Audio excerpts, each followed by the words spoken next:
Hi,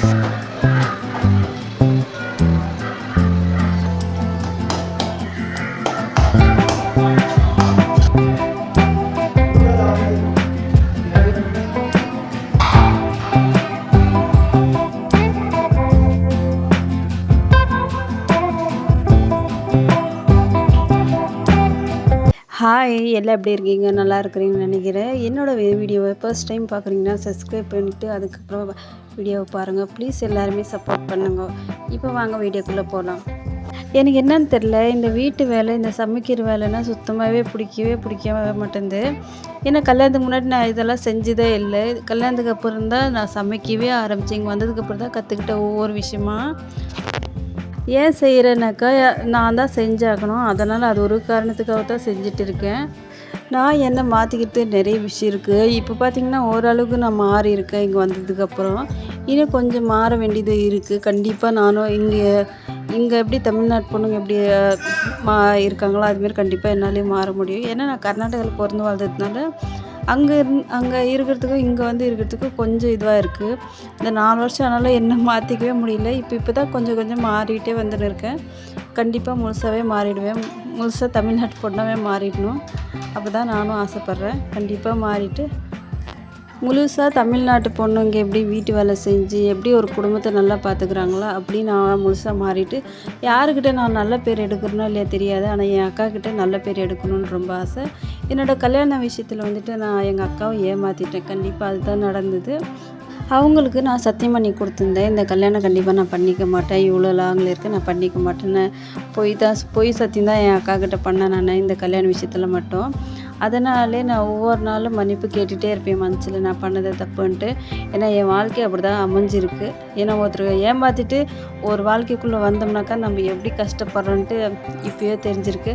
எனக்கு என்ன ஒரு பிரச்சனை வந்தாலும் என் வீட்டாளுங்க வந்து நிற்க முடியறதில்ல. மெயின் ரீசன் அது ஒன்று. ஏன்னா ரொம்ப லாங் இருக்குது. அதனால் என் அக்கா வானான்ட்டு பல தடவை சொல்லிச்சு, வானாம்மா பண்ணாதன்ட்டு. நான் தான் கேட்கல. நான் அவங்கள ஏமாத்துறதுக்கு இந்த லைஃப்லாம் அவங்கக்கிட்ட மன்னிப்பு கேட்டாலுமே பத்தாது. என்னை பொண்ணு மாரி என்னை வளர்த்தது என் அக்கா தான். என்னை பொறுத்த வரைக்கும் 2வது அக்கானாவே கூட பிறந்தவங்கனாவே எப்படின்னாக்கா அக்கா ஸ்தானத்தில் இருந்தாலுமே 2வது அம்மான்னு தான் எல்லாமே சொல்லுவாங்க. அதுதான் உண்மை. ஏன்னா கண்டிப்பாக என்னை பொறுத்த வரைக்கும் என் அம்மா தான் என் அக்கா தான் சொல்லுவேன்.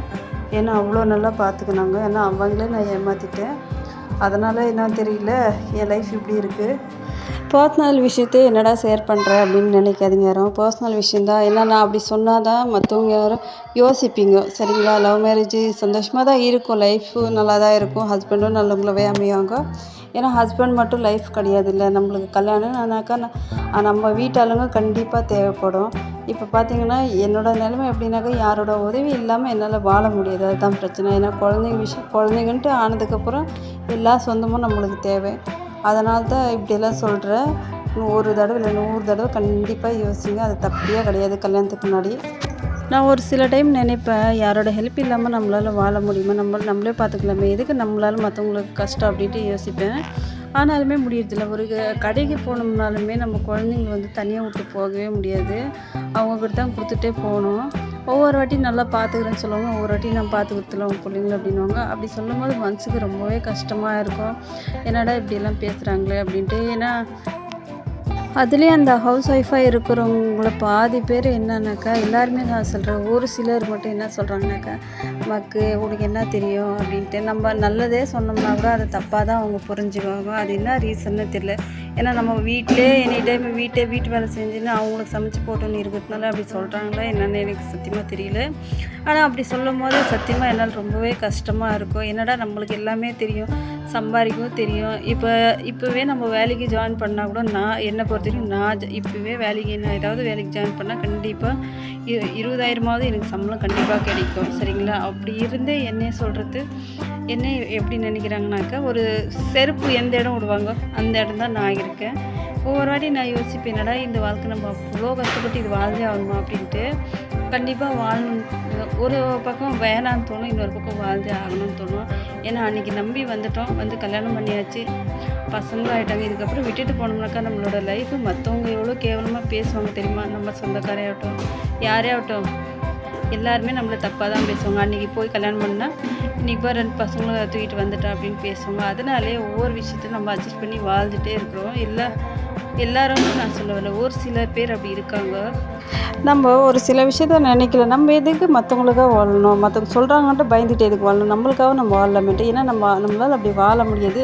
இந்த உலகத்தில் எவ்வளோ பேர் இருக்காங்க, அவ்வளோ பேர் மத்தியத்தில் நம்ம வாழ்கிறனாக்கா ஒரு சின்ன சின்ன விஷயத்துக்கு சில பயந்து தான் ஆகணும். வாழ்க்கைன்னு வந்தாக்கா கல்யாணத்துக்கு முன்னாடி யாருக்கும் பயப்பட தேவையில்லை. ஏன்னா அப்போ தனியாக இருக்கிற நம்மளோட லைஃபு நம்ம இஷ்டம் அப்படின்னு தான் நம்ம வாழ்கிறோம். ஆனால் கல்யாணத்துக்கு அப்புறம் மற்றவங்களுக்காக பயந்துட்டாவது நம்ம வாழ்ந்தாகணும். ஆனால் அந்த காலத்துலேருந்து பெண்கள்னால் இப்படி தான் இருக்கணும்னு முடிவு பண்ணியிருக்காங்க. அப்படியே வழிமுறையாக வந்துடுச்சு. ஒரு சில பேர் சொல்லுவாங்க காலம் மாறி போச்சு, அதெல்லாம் அந்த காலம் அப்படின்ட்டு கிடையாது. ஏதோ ஒரு பக்கம் மாறி இருக்கு, அவ்வளோதான். அப்போ எப்படி இருக்காங்களோ இப்பயுமே அப்படியே தான் இருக்காங்க. ஏன்னா அடங்கி போகணும், ஒரு பொண்ணு நான் அடங்கி தான் போகணும்னு நினைக்கிறாங்க, வேறு ஒன்றுமே இல்லை. இப்போ நானே வச்சுக்கிங்களேன், இப்போ நான் ஒரு வார்த்தை ஏதாவது அவங்க தப்பாக பேசினா கூட நான் ஏதாவது ரிட்டர்ன் பேசினாக்கா நான் பேசாமல் இருந்தால் நான் நல்லவோ, அது திருப்பி நான் கேட்டேன்னு வச்சுக்கேன் நான் கெட்டவோ. என்றைக்குமே அவ்வளோதான். நடிக்கணும். மொத்தத்தில் நம்ம நடிக்க தெரிஞ்ச வாழ்க்கை ஓஹோன்னு இருக்கும். நடிக்க தெரியலையே கண்டிப்பாக நம்மளும் தப்பாக தான் பேசுவாங்க, தப்பாக தான் நினைப்பாங்க. ஆல்மோஸ்ட் இங்கேயும் அதுதான் நடக்குது என்னோடய வாழ்க்கையிலும். அதுக்கு தான் சொல்கிறேன். எனக்கு சத்தியமாக நடிக்கவே தெரியாது. இப்பயுமே எனக்கு நடிக்க நான் மட்டும் கற்றுக்கிட்டேன்னு வச்சுக்கோங்க, என்னோடய லைஃபு ஓஹோன்னு இருக்கும். என்னோடய லைஃப் மாதிரி யார் லைஃபும் இருக்க முடியாது. அப்படி நான் சந்தோஷமாக வாழலாம், நிம்மதியாகவும் வாழலாம். வீட்டிலே என் அப்பா ஏதாவது சொன்னாங்கனாக்கா அது நல்ல விஷயமா இருந்தால் நான் பாட்டுன்னு கெட்டு போயிட்டே இருப்பேன். அது எனக்கு தப்பான விஷயம் மாதிரி பட்டுச்சுன்னா அது தப்பு அப்படின்னு திருப்பி சொல்லிடுவேன். என் அப்பா இருந்தாலும் சரி, என் அம்மா இருந்தாலும் சரி, யாரானாலும் எதுக்கு சொல்லிட்டு போயிட்டே இருப்பேன். அதே வாய் தான் இங்கேயுமே கண்டினியூ ஆகுது. இங்கே கொஞ்சம் வாயை குறைச்சிக்கலாம். நானும் எத்தனையோ வாட்டி யோசிப்பேன், ஐயோ அவங்க பேசும்போது நம்ம பேசக்கூடாது, நம்ம மாமியார் என்னத்தான் இருந்தாலும் அவங்க நம்ம மாமியார் அவங்க பேசும்போது நம்ம பேசக்கூடாது அப்படின்னாலும் என் வாய் நிற்கிறதே இல்லை. அது தப்புன்னு படிச்சுன்னா உடனே கேட்டுடணும்னு தோணுது. அப்படி நான் பேசுறதுனாலே எல்லாருக்கனுக்கும் நான் கெட்டவளாகவே தெரிவேன். எப்பவுமே சரி, நான் ஏதோ ஒரு விஷயம் நார்மலாக நான் சொன்னேன்னா கூட அது தப்பாகவே புரிஞ்சுக்குவாங்க. தப்பாகவே புரிஞ்சுன்னா அவங்களா ஒன்று கற்பனை பண்ணுவாங்க. நான் கண்டிப்பாக அவங்க நினைக்கிறதெல்லாம் மனசில் சத்தியமாக நான் அப்படி நினைக்க மாட்டேன். இருந்தாலுமே இவ இப்படி தான் நினைக்கிறா, இவ இப்படி தான் தப்பாக தான் யோசிப்பா அப்படின்ட்டு நான் அவங்களாம் முடிவு பண்ணுவாங்க. நான் வந்துட்டு யாருக்கு எவ்வளோ ரெஸ்பெக்ட் கொடுக்கணுன்ட்டு என் மனசில் கண்டிப்பாக நினச்சிருப்பேன். யாருக்கும் ரெஸ்பெக்ட் இல்லாமல் நான் கொடுக்கக்கூடாதுன்னு நான் நினச்சதே கிடையாது. பட் அவங்களுக்கு தான் நான் அப்படி திருப்பி பேசுறதுனால அவங்க நினைக்கிறாங்க நம்மளுக்கு மதிப்பு இல்லை, மதிப்பு கொடுக்க மாட்டேன்றா பெரியவங்களுக்கு அப்படின்னு அவங்க தான் என்னை பற்றி தப்பாக நினைக்கிறாங்களே கண்டிப்பாக நான் அப்படி கிடையாது. ஏன்னா கோவத்தில் ஒரு தப்பான விஷயம் சொல்கிறாங்கனாக்கா அது தப்புன்னு நம்ம சொல்கிறதுல எனக்கு தப்புன்னு கண்டிப்பாக எனக்கு படாது. நான் அப்படி தான் சொல்லுவேன். அது என்னால் மாற்றிக்க முடியாது. ஏன்னா அப்போத்துலேருந்து வளர்ந்தது, இப்பயுமே அப்படி தான் இருப்பேன். இதுக்கப்புறமும் நான் சாகரிலும் இப்படி தான் இருப்பேன்.